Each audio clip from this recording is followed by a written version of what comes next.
در مؤسسه تحصیلات میانه عمومی رقم 1 ناحیه واسه این جمع آمد خوانندگان به مناسبت خواننده صنف ششم سیاحت نظر و بخشیده شد.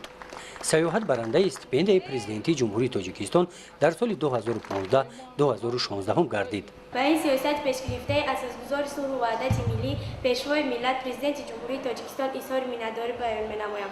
سرور دولت ما برای ما خوانندگان تمام شرایط‌های مهم برای تحصیل را فرا آورده است تا اینکه ما خوانندگان برای خلق وطن خود خوب خدمت نماییم و من میخوام در آینده این مؤسسه را با بهای اعلی ختم نموده به خلق وطن خود خدمت نمایم و تمام خوانندگان توصیه دادنیم که با بهای خوب و اعلی مکتب‌هایشان را ختم نمایند.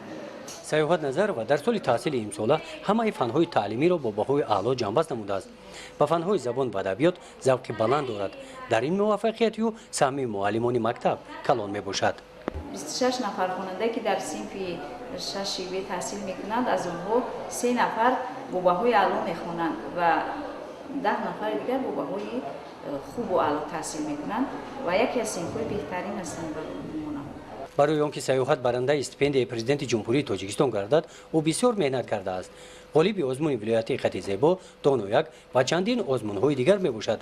گراموت و افتخارنامه‌هایش برای غالبیت در آزمون‌ها از 20 عدد زیاد هستند. بهترین غمخوری که در حق خوانندگان در شرایط امروزه از طرف جناب عالی دستگیری کرده شده است. همه این نشانه‌هایی که پرزیدنت جمهوری تاجیکستان و حکومت جمهوری تاجیکستان نسبت به مؤسسه‌های تحصیلات میانه عمومی و دیگر مؤسسات توجهی زیاد دارد. سیاحت نظر و در این حوله در عائله آموزگار به وی رسیده است. در تربیت سیاحت بابا و بیبیش سهمی کلان دارند. سلطان یولدورشوف 6 فرزند را به وی رسانیده صاحب 10 نویره هستند. در این عائله فرزندان در روحیه زیباپرستی تربیت یافتند. برای بیدار نمودن حس مهنت دوستی و پیدا نمودن مهر نسبت به زمین، قطعه زمین نزد حولگی را برای نگاه و بین بین فرزندان تقسیم نمودند. قطعه زمین آنقدر کلان نباشد هم ثمرناک استفاده برده می شود.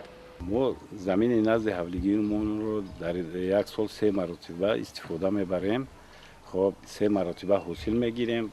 خب در اول سال ما پامیدور شمونده از بهار پامیدور را جمع گیر کردم. پس خب انا برای مول گو مول جگوری شمونده. خب انا حاصل داشتم. پس با زنبور کوری هم میکنم. 10 اویله زنبور دارم. از 10 اویله زنبور خب 2 فلک اصل میگیرم. در تعلیم و تربیت فرزندان در برابر مکتب مسئولیت این اویله کلان میباشد. والدان با مکتب رابطه زیچ دارند. در خانه برای درس تیارکنی فرزندان همه شرایط خوب مهیا کرده شده است. در دوره تعطیل تابستانه سیاحت ندارد با آموزش زبانهای خارجی مشغول شده زباندانی و سویه دانش خود را بلند بردارد. گزارش خواجه نظریف خدای نظر ظهوروف از ناحیه واسه برای برنامه اطلاعاتی نوید.